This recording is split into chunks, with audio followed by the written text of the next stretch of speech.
Yes, my dear. C'est qu'à dire.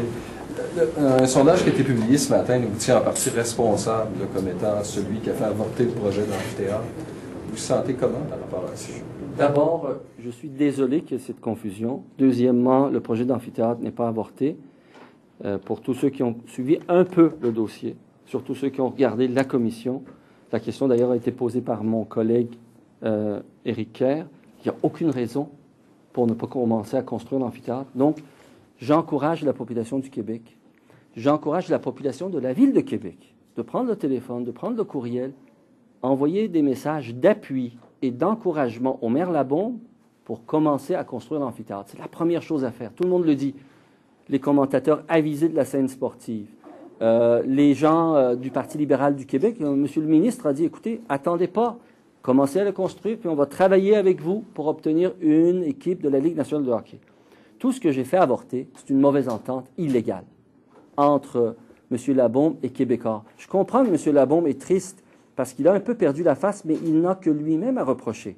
S'il faisait le travail comme il faut, s'il respectait la loi, s'il était plus transparent, il nous offrait les documents qu'on lui a demandés, notamment comment il a fait la mise en concurrence, puis pourquoi il donne autant d'avantages. C'est quoi la justification pour... S'il n'y a pas de nouvelle mise en concurrence à l'automne, on va se retrouver avec la même situation. Oui, mais regardez, personne, je pense, à Québec n'aurait été content de savoir qu'il n'y avait aucune garantie, comme il y en a eu à Edmonton, de garder l'équipe à Québec.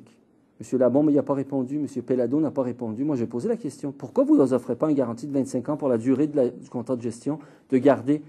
Auriez-vous été content, vous, M. Forêt? Je pense que non. Vous, comme moi, on serait senti pas mal dupé 5 ans plus tard si l'équipe était vendue suivant cette... Parce que cette entente de gestion n'offrait aucune garantie. En plus, pourquoi, si c'est l'argent des contribuables, donner tous les profits à Québécois, puisque c'est nous qui investissons? Donc, malheureusement, c'est ces aspects-là qui ont fait capoter, non pas l'amphithéâtre, mais le projet d'entente. Labombe, Pellado. Moi, j'encourage M. Pellado, M. Labombe, à ne pas se laisser démonter. J'encourage à demeurer combatif.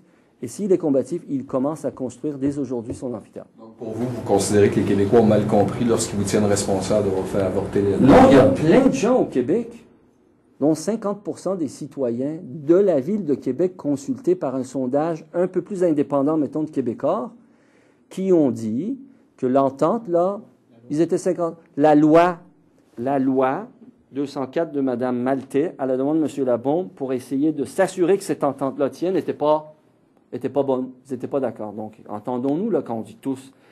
Ensuite, j'espère que les radios savent très bien, surtout ces radios-là qui alimentent cette idée que ce serait moi qui aurais fait capoter l'amphithéâtre, rappellent au monde que l'amphithéâtre, l'argent est là. Qu'est-ce qu'on attend pour la construire? Si vous le voulez, le jour où la première pelletée sera prise, je serai plus qu'heureux d'aller aider.